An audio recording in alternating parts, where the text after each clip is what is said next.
Existe uma normativa da ABNT que fala justamente sobre digamos assim, qual seria o mundo ideal para essa coleta. E que, ao mesmo tempo, isso não pode ser totalmente exigido da autoridade policial e também da existência desse limbo que o STJ, de alguma forma, está preenchendo. Você acredita que, conectando também com a questão que a gente falou de sempre ou existir erros, falta alguma normativa específica para que seja mais simples para a autoridade policial fazer o seu trabalho com essas provas, ou falta basicamente treinamento? Eu vejo que falta os 2. Você precisa ter uma normativa mais vinculante, digamos assim. "Olha, polícia, você precisa agir dessa forma aqui para você garantir". Se hoje for exigir a BNT, que eu entendo como mínimo, mas se você exigir a BNT, você pode descartar todos os processos que estão em trâmite, porque nenhum respeitou os protocolos que são exigidos dentro do mundo da perícia. E realmente, você não tem hoje uma lei que estabeleça que tem que ser feita dessa e dessa forma. Se código hash e cadeia de custódia é o mínimo, então eu vejo que deveria ter sim uma legislação dizendo que não foi feito isso e isso, a prova ela tem que ser inadmitida. O STJ tem preenchido isso com a jurisprudência, mas não é o ideal. Bom, falar sobre a jurisprudência do STJ e a gente vê que, de alguma forma, eles estão direcionando aquilo que as instâncias inferiores devem adotar até chegar nas delegacias, nos ministérios públicos todos, né, em todas as operações e como lidar com tudo isso. Agora, até chegar no STJ e a gente conseguir algumas decisões favoráveis. O que que é imprescindível para o advogado fazer lá na fase instrutória, no primeiro grau, depois no segundo grau, mesmo sabendo que ali ele vai ter uma resposta negativa, muitas vezes?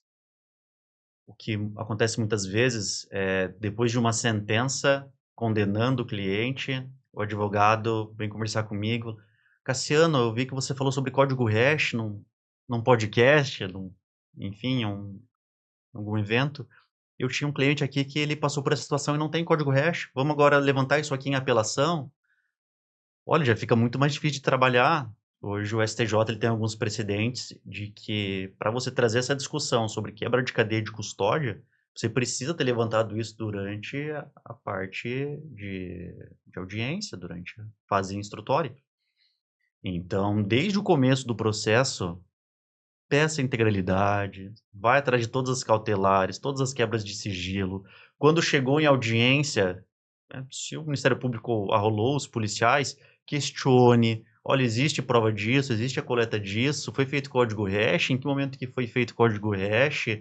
Existe o registro de que o código hash foi feito nesse momento? Quais são os protocolos da delegacia para manusear o aparelho dessa forma? É um agente específico que faz? Quem que é ele?" Eu presenciei, olha, algo que me chocou, onde o advogado questionou o delegado, falou: "Olha, qual que é a cadeia de custódia, a preservação que vocês têm do aparelho celular?" E o delegado respondeu: "Doutor, o telefone não tem cadeia de custódia, o telefone é uma prova documental. Eu olho ele e documento o que que tem nele, eu não preciso preservar." É uma audiência de 4 meses atrás, e é um delegado falando isso. Isso é o colapso do Estado, sabe. Não tem procedimento, procedimento eu que decido. Não, não é assim que funciona. Então você questionar o delegado, a autoridade, de como que é feito na delegacia dele, já é um elemento muito importante para você levar essa discussão lá para frente. Tanto para que o juiz valore, de alguma forma, essa prova, mas também para entender se os requisitos de admissibilidade estão cumpridos dentro daquele contexto. Tá, mas e aí, eu questiono esses requisitos de admissibilidade, questiono a ausência da cadeia de custódia ou não respeitou a BNT, não respeitou o procedimento operacional padrão, tem uma decisão no STJ que indica como as coisas devem ser e tem sido positiva. Agora, tem um fator que é importante que muita gente acaba deixando de lado, né? Que além de reclamar da admissibilidade, tem que demonstrar prejuízo. Como é que funciona isso? O tal do demonstrar o prejuízo é muito complicado. Quando você fala, pelo menos em prova digital, o prejuízo de você apresentar uma prova sem a cadeia de custódia, sem a confiabilidade necessária, ela está justamente no fato em que essa prova vai ser utilizada para condenar o cliente, o acusado, e eu não sei se essa prova ela é verdadeira ou não. O Ribeiro Dantas, ele fala muito disso naquele agravo regimental que eu comentei agora há pouco, onde ele diz Eu não estou afirmando que o policial está mentindo, mas se ele está mentindo, eu não tenho como saber. E num Estado democrático de direito, isso não funciona.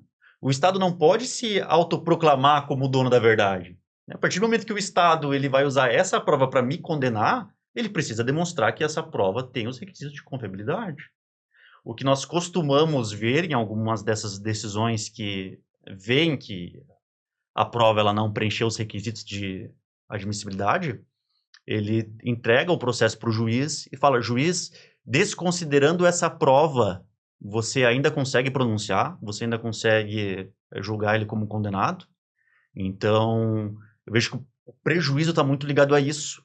Essa prova, ela sendo descartada, ele ainda é condenado? Se mesmo sem essa prova ele ainda é condenado, beleza, o STJ fez o papel dele de controle e agora vai caber ao juiz, né, fazer ou não a análise da pena com base na exclusão dessa prova.